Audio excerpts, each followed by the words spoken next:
If I told you that a man successfully faked his own death for 12 years, built an entirely new identity, a new job, even a new laugh he thought he'd trained himself into, and got caught anyway by his own daughter in a grocery store because of the way he laughed at something on his phone, you'd think that sounds like something out of a movie. It isn't. It happened, and the way it unraveled is stranger than almost anything we've covered on this channel. Viewer discretion is advised, mostly for the emotional weight of this one rather than anything graphic. We'll be talking about fraud, abandonment, and a family that spent over a decade grieving someone who was never actually gone. If that's not what you're in the mood for tonight, no hard feelings, go watch something with puppies in it. If you're still here, though, welcome back to Shadow Stories, the place where we talk about the strange, the dark, and the kind of true stories that feel too outrageous to be real. New episode every week, same calm voice, same too much coffee energy. Before we get into it, like, subscribe, and if you've ever heard someone laugh from across a room and instantly known exactly who it was without even turning around, you already understand the ending of this story before we get there. Also, if you've ever faked being sick to get out of something and felt guilty about it for way longer than the lie was worth, comment amateur hour below, because wait until you hear what this man pulled off. Okay, let's get into it. In a mid-sized coastal town, 44-year-old Daniel Reyes worked as a marine insurance adjuster, a job that occasionally took him out on small boats to assess damage claims after storms.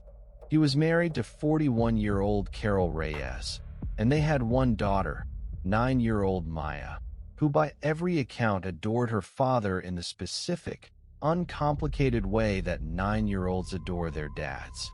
What almost nobody knew, including Carol, was that Daniel's insurance company had begun investigating him for a pattern of falsified damage claims stretching back nearly 2 years, inflating repair costs on boats he'd inspected and quietly pocketing the difference through a shell arrangement with a repair shop he had a private financial stake in.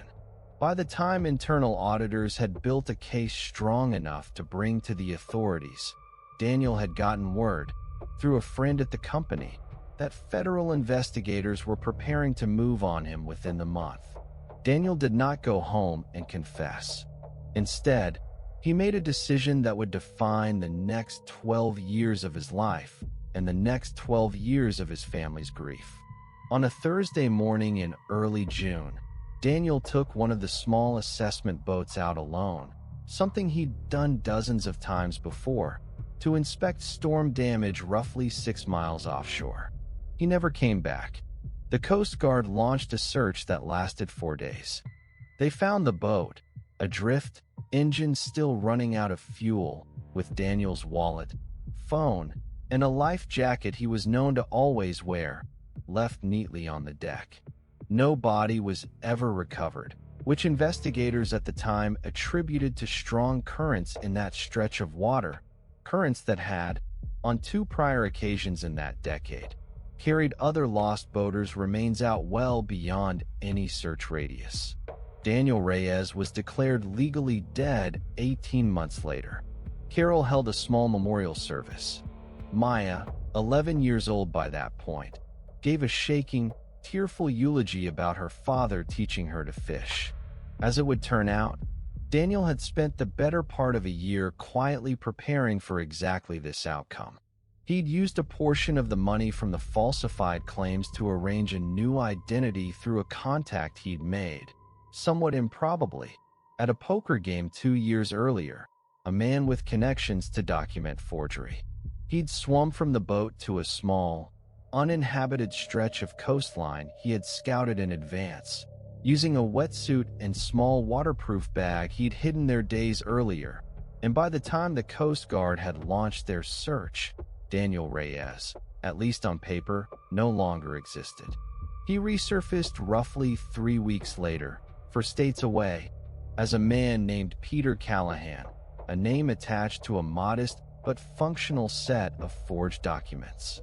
Peter Callahan got a job at a boat marina, a deliberate choice, Daniel would later admit, because it was the only industry he genuinely knew well enough to talk about convincingly.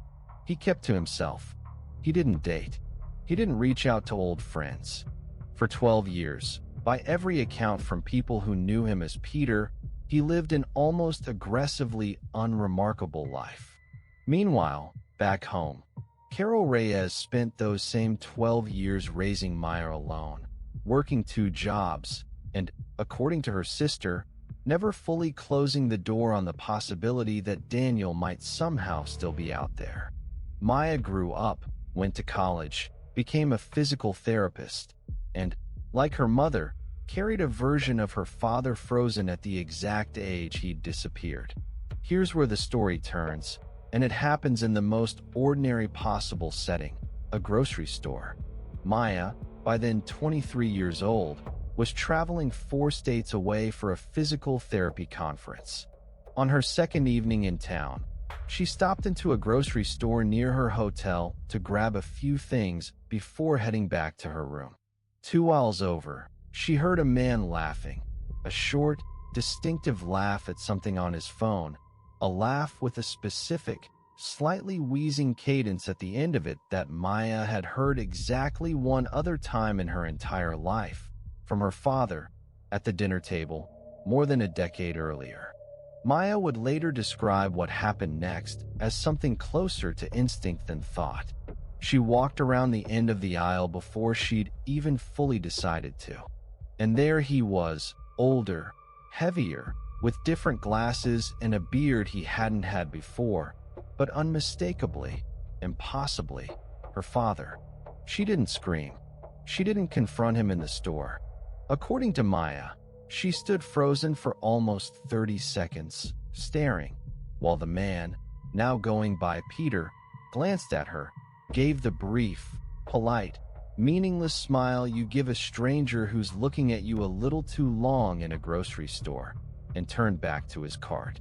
Maya followed him, at a distance, out to the parking lot, wrote down his license plate number with shaking hands, and called her mother from the car before she'd even started the engine.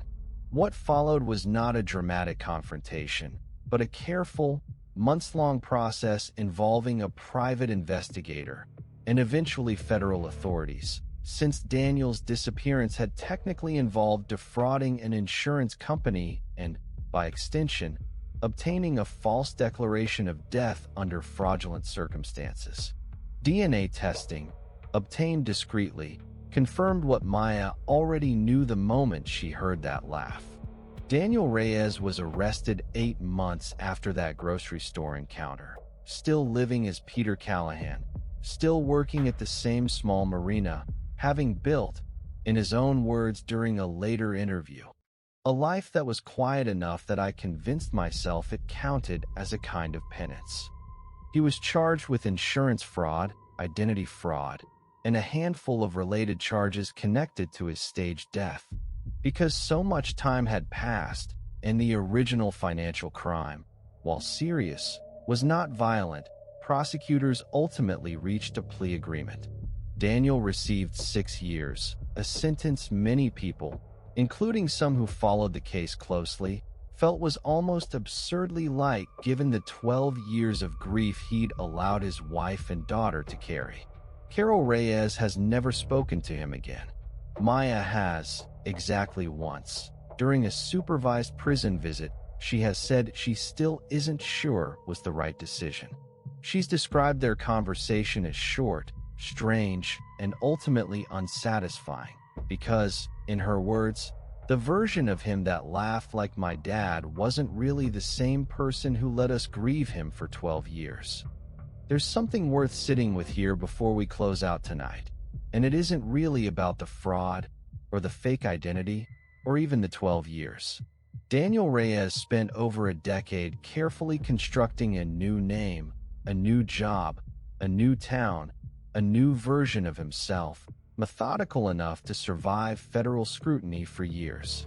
And in the end, none of that careful planning was what caught him. It was something he never thought to change, something so small and so unconscious, he probably never once considered it a risk. The exact way he laughed at his phone in a grocery store for states and 12 years away from the life he'd left behind. You can rebuild almost everything about yourself. Apparently, the sound of your own laugh isn't one of them. That's the story of the man who faked his death for 12 years, and the daughter who recognized her father from nothing but a laugh across a grocery store aisle. If this one got under your skin, that's exactly the point. Hit that subscribe button, because we've got a new one of these every single week, and we promise we'll never ask you to fake anything except maybe your enthusiasm for our sponsor segments. And if you've got a story about recognizing someone from the smallest, strangest detail, drop it in the comments. We read every single one, usually late at night, alone, with all the lights on, for reasons that should be pretty obvious by now. See you next week. Listen closely.